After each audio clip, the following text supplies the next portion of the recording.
This is India Economic Summit 2022 and I have with me Ramesh Agarwal, Chairman for Agarwal Packers and Movers. Ramesh ji, we are so honored to have you here today. Ramesh ji, जो India है, आपको कब तक लगता है वो कब तक एक ग्लोबल सुपर पावर बन जाएगा? उसके ऊपर आज इंडिया आत्मनिर्भर है, बट ये कहा जाता है कि जो दुनिया है वो भारत पे निर्भर है. आपका इससे क्या कहना है? जो भारत की जो बात कर रहे हो, ये तो सुपर पावर कोई सोच ही नहीं सकता कि नहीं बनेगा. ये तो बन गया, बट समय का इंतजार है कि कब बनेगा.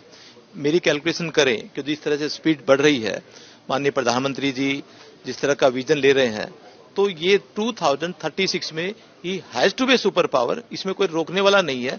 अब सोचने की ये बात है कि भारत राम राज्य की तरफ कब बनेगा, ये जरूर थोड़ा सा समय लगेगा, मगर सुपर पावर तो 2036 से पहले पहले बन जाएगा. और जब इंडिया गेट से इस बार माननीय प्रधानमंत्री जी ने जो उनका मुख्य भाषण का जो बिंदु रहा, वो रहा कि पहली बार किसी प्रधानमंत्री से उस पर स्ट्रेस देते हुए सुनने को मिला कि भारत के अंदर मैं करप्शन फ्री इंडिया कर दूंगा. तो वहां से हमने निकाला कि भी ये इनकी पीड़ा ये क्यों है. ये पीड़ा है कि जब सुपर पावर कोई बनता है तो करप्शन उसमें बहुत बड़ा एक हर्डल है, बहुत बड़ी बाधा है. तो उस बाधा को कैसे ठीक किया जाए. तो मैं ट्रांसपोर्ट इंडस्ट्री के अंदर ऑल इंडिया ट्रांसपोर्ट एसोसिएशन का राष्ट्रीय प्रधान भी हूं, तो उसके नाते से हमने इसमें सोचना शुरू किया कि भी हमारा योगदान क्या होगा इस सुपर पावर भारत बनाने में. हम की गिलहरी की तरह कुछ तो काम करें. तो देखा कि हिंदुस्तान के अंदर जो सबसे बड़ी हर्डल है वो है रोड के ऊपर जो करप्शन, जो बाय डिफॉल्ट जाने अनजाने में हम सोचते हैं कि होता है, मगर उसको कैसे कंट्रोल करें.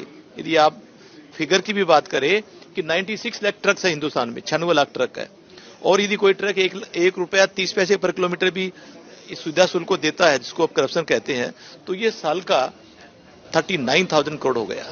बहुत बड़ा अमाउंट है. यदि इस पे कंट्रोल हो जाए तो भारत के जो प्रधानमंत्री का सपना पूरा होगा. और मगर ये बहुत आसानी से हो सकता है, क्योंकि आज मैं श्रीमान वैष्णव जी के सुन रहा था कि डिजिटल इंडिया, तो डिजिटल एक ऐसी चीज है जो करप्शन को जीरो कर सकता है. कुछ भी नहीं, जहां भी कोई भी व्यक्ति जैसे गाड़ी रोककर कुछ उससे लेन देन की बात करता है, तो आजकल एक ऐसी ऐप चल रही है where they will stop him.